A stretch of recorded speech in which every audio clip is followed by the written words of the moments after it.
Oceanography पढ़ रहे हैं और उसमें आज मैं नया टॉपिक स्टार्ट करने वाली हूँ कोरल्स मतलब प्रवाल। आइए देख लेते हैं क्या है ये प्रवाल।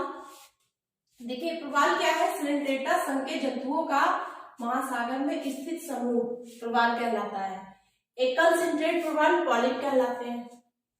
ठीक है, तो ये तो हो गई प्रवाल की आपकी डेफिनेशन की प्रवाल क्या होते हैं।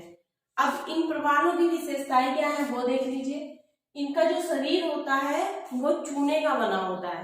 अस्थिपंजर जो शरीर होता है चूने का बना होता है, कैल्शियम कार्बोनेट का।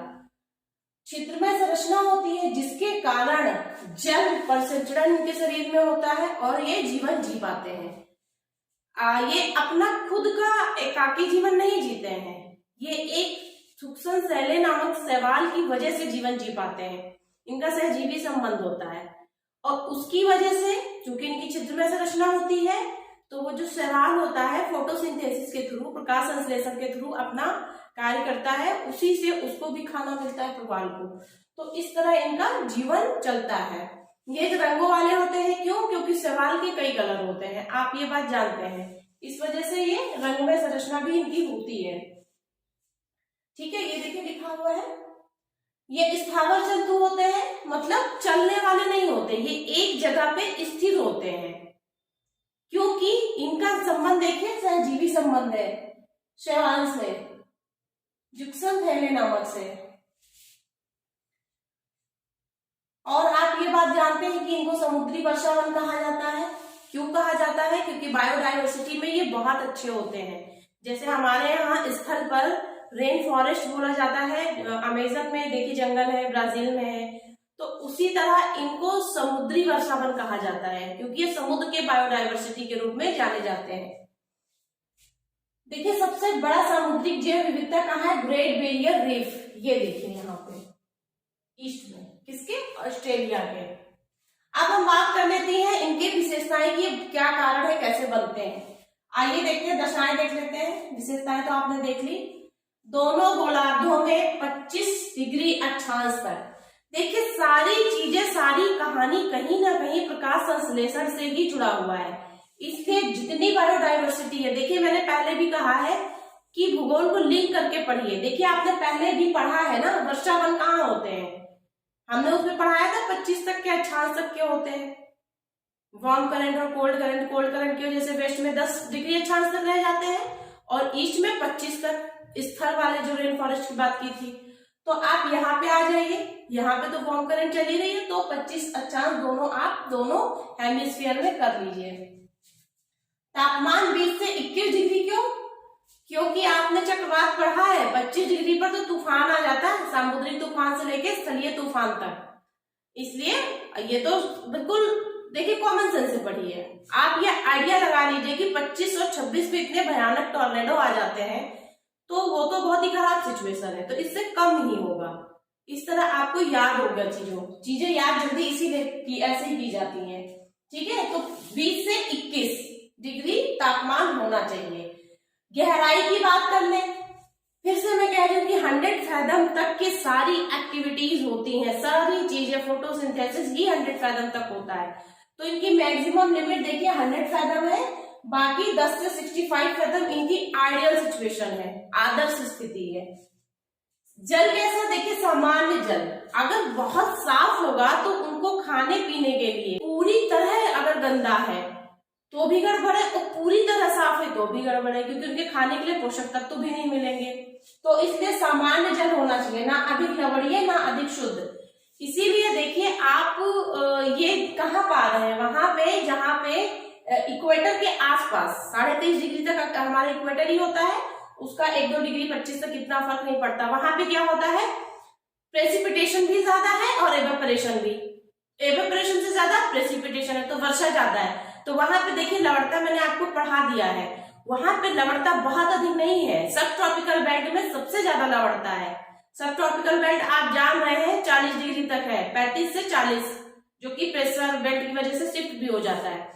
तो इसके ऊपर की स्थिति जो हो जाएगी, देखिए 25 से ऊपर, तो वो क्या हो जाएगा, वो कहीं ना कहीं खारा जल हो जाएगा वहां पे। इसीलिए 25 आप यहां से समझिए कि 25 तक क्यों, क्योंकि 25 के ऊपर 30, 35, 40 तक जाते हैं सब ट्रॉपिकल बेल्ट में आ जाएंगे जहां पे सबसे ज्यादा सैलिनिटी है, इसलिए वहां प्रवाल तो जिंदा नहीं रह पाएंगे। इससे आपको ये याद हो जाएगा। टेम्परेचर से देखिए आप ये समझिए कि साइक्लोन इतने ज्यादा पे आ जाते हैं तो 2500 तो नीचे ही रहेगा, एटलीस्ट 3-4 डिग्री तो नीचे ही रहेगा, ऐसे याद कर लीजिए। फोटोसिंथेसिस समझिए कि 100 फैथम तक ही होता है तो इसके नीचे ही प्रवाल होंगे, और 100 फैथम मैक्सिमम होगा। वो कैसे, कुछ प्रवाल जो नीचे चले जाते हैं, डेली का अवतलन का सिद्धांत आप मुर्रे और डेली का है मेरे, तो उसमें आप ये पढ़ेंगे। वैसे ये पीसीएस मेंस में ये नहीं पूछते हैं, जितना पूछा जा रहा है हम सिर्फ इतने ही क्वेश्चंस को कवर कर रहे हैं, क्योंकि आपको ऑप्शन भी मिलता है, उसकी आप चिंता मत करिए। प्रवाल में यही ऐसे ही क्वेश्चन पूछे जाते हैं, अवतलन का सिद्धांत अभी तक पूछा नहीं गया है, फिर भी मैं देख लूंगी, अगर ऐसा है तो हम उसको भी ले लेंगे। डेल्टा और नदी मुहाने नहीं होने चाहिए। अब आप ये बात समझ जा रहे होंगे कि डेल्टा और नदी मुहाने क्यों नहीं होने चाहिए, क्योंकि कहीं ना कहीं नदियां अवसाद लाती हैं, अवसाद में गंदगी होती है, और इनके जो माउथ होंगे, जो छिद्रमय संरचना होगी, उसके अंदर अगर वो पार्टिकल्स चले गए, वो डस्ट मिट्टियां चली गई, अवसाद चले गए, तो फिर ये जीवन अपना नहीं जी पाएंगे, इसलिए। ठीक है, और जल निगमन तट पर ही पाए जाते हैं, मतलब बहुत नीचे नहीं पाए जाते हैं, बहुत गहराई में नहीं पाए जाते हैं, जैसा कि हमने यहीं पे बता दिया है। तो आप देखिए सारी चीजें हमें कॉन्टिनेंटल शेल्फ पे मिलते हैं, है ना, तो ये कॉन्टिनेंटल शेल्फ पे ही मिलते हैं। अब आइए देख लेते हैं प्रकार कितने हैं। इतना चीज आप समझ लेंगे ना, तो इसको समझने के बाद जब आप आंसर राइटिंग करेंगे, वो भी मैं फॉर्मेट आपको बताऊंगी, तो बहुत लिख जाएगा, लेकिन हमें बहुत नहीं लिखना है, 150 वर्ड तक ही लिखना है, क्योंकि बाकी फिगर वगैरह जो बनाते हैं ना, वो भी काउंट होता है। मैक्सिमम आपका 200, इससे ज्यादा लिखना बेकार है। ठीक है, समझने के लिए आप कितना भी लिखिए, लेकिन वहां पे आपको आंसर राइटिंग एग्जाम के लिए बस 200 तक ही करना है। प्रकार देखिए, तटीय प्रवाल भित्ति, प्रवाल रोधिका प्रवाल भित्ति, और प्रवाल वलय या एटॉल। ये क्या होता है, देखिए तटीय से समझ में आ रहा है कि कहीं ना कहीं ये तट के पास बनते हैं, तो जो बिल्कुल तट के पास कॉन्टिनेंटल जो सेल्फ होता है हमारा, जैसे ही हमारा कॉन्टिनेंट खत्म होता है, उसके बाद जो तट होता है, उसके पास में बनने वाले प्रवाल या उनकी कॉलोनी को क्या कहते हैं, तटीय प्रवाल। हमारे यहाँ कहाँ है, हमारे यहाँ देखिए कहाँ है, मन्नार की खाड़ी। जैसे ही मन्नार की खाड़ी में आपने एडम ब्रिज तो सुना है, जो लंका के लिए तलैया मनार से लेके धनुष कोटी तक बना हुआ है, तो वो क्या है, वो एक्चुअली कोरल है। कोरल का पॉली पे पूरी लाइन जो है, पूरी बेल्ट, तो वो किससे जुड़ी हुई है, कहीं ना कहीं जस्ट कोस्ट के पास ही तो है, तो वो यहाँ पे आ जाएगी। देखिए एग्जाम्पल में भी लिखा हुआ, ऐसे आपको मैपिंग करनी है, जस्ट कोस्ट के पास। ठीक, ये जैसे ढाल गिर रहा है ना, ये यहाँ पे ये सागर है, ऐसे ये सागर है, ये सागर है। ठीक है, तो यहाँ पे बनते हैं। यूएसए में फ्लोरिडा, ये देखिए ये फ्लोरिडा, और भारत में मन्नार की खाड़ी, भारत में मन्नार की खाड़ी आप यहाँ पे भी ले लीजिए ये वाला।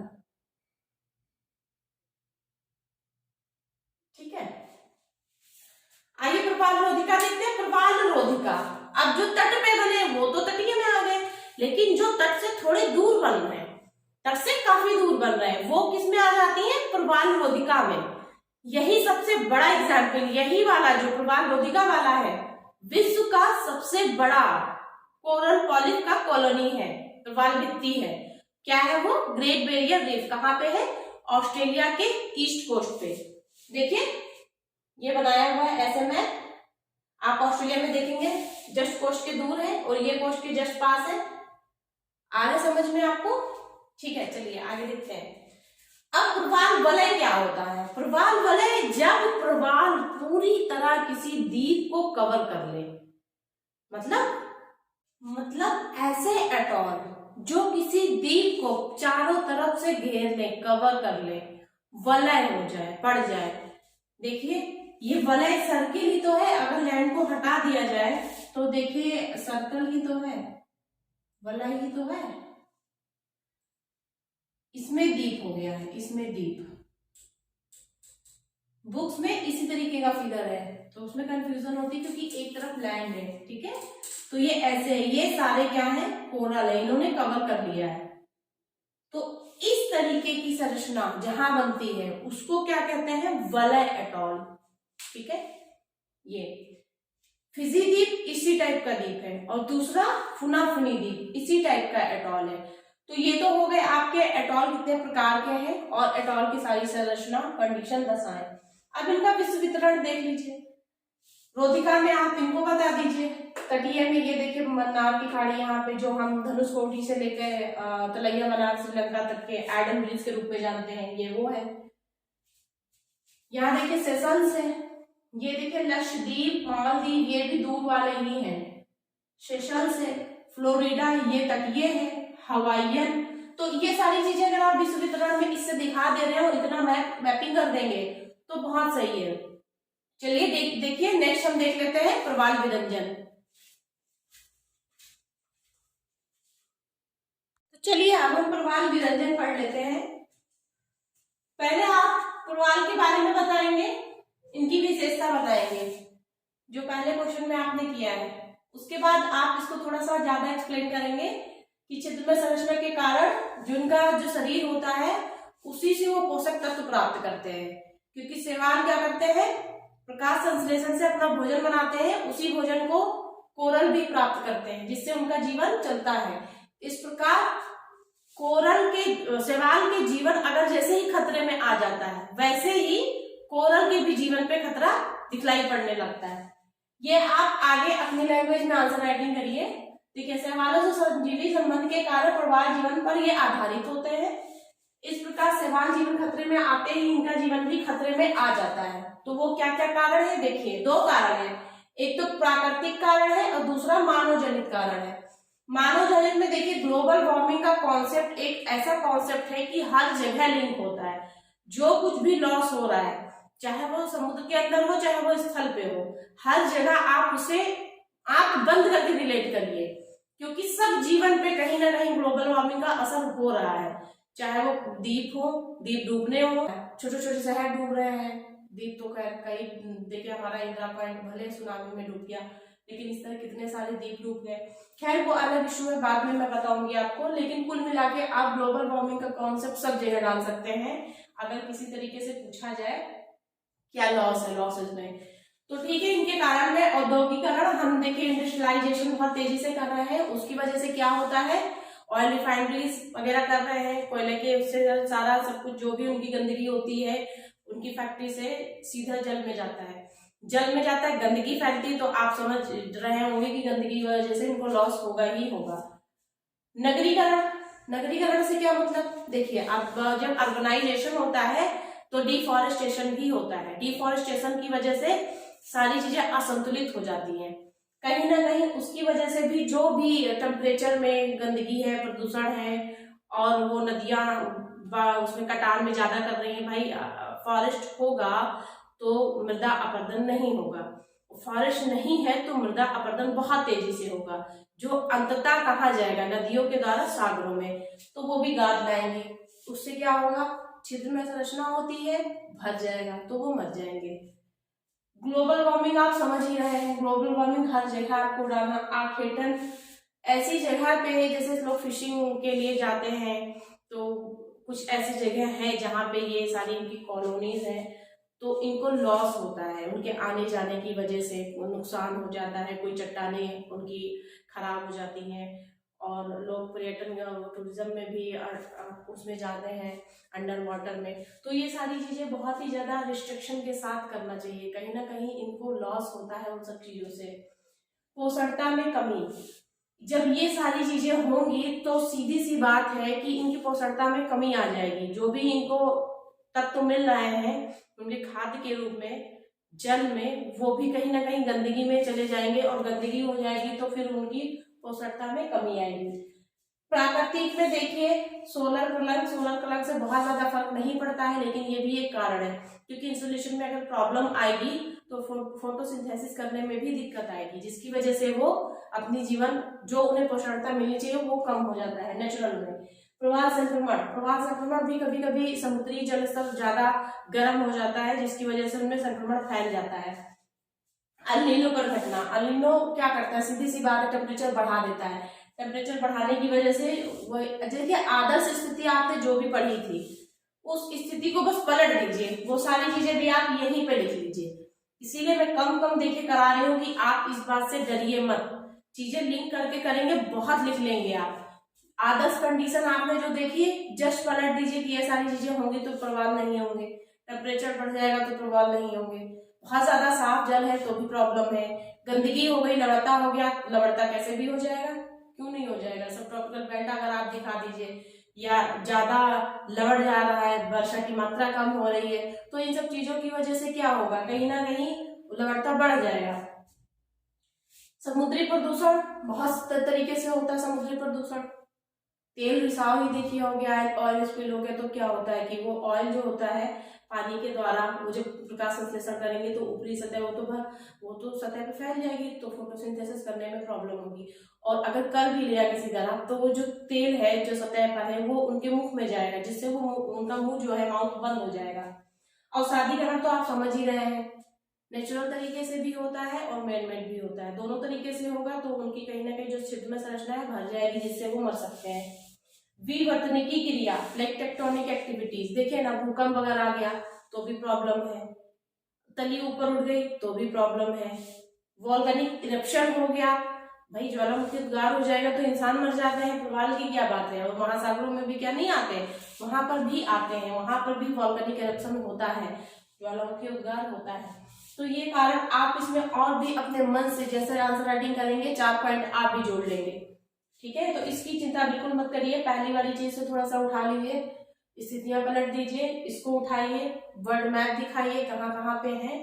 और देखिए इसमें क्या है कि इसके कारण प्रकाश संश्लेषण बाधित होता है इन दोनों की वजह से, और शैवाल जो होते हैं श्वेत मतलब सफेद होने लगते हैं, कलरफुल होते हैं ना, तो भाई कलरफुल तभी होते हैं जब उनकी जिंदगी चल रही होती है, जब वो वीक पड़ जाएंगे उनकी जिंदगी खराब होने लगेगी तो वो व्हाइट हो जाएंगे।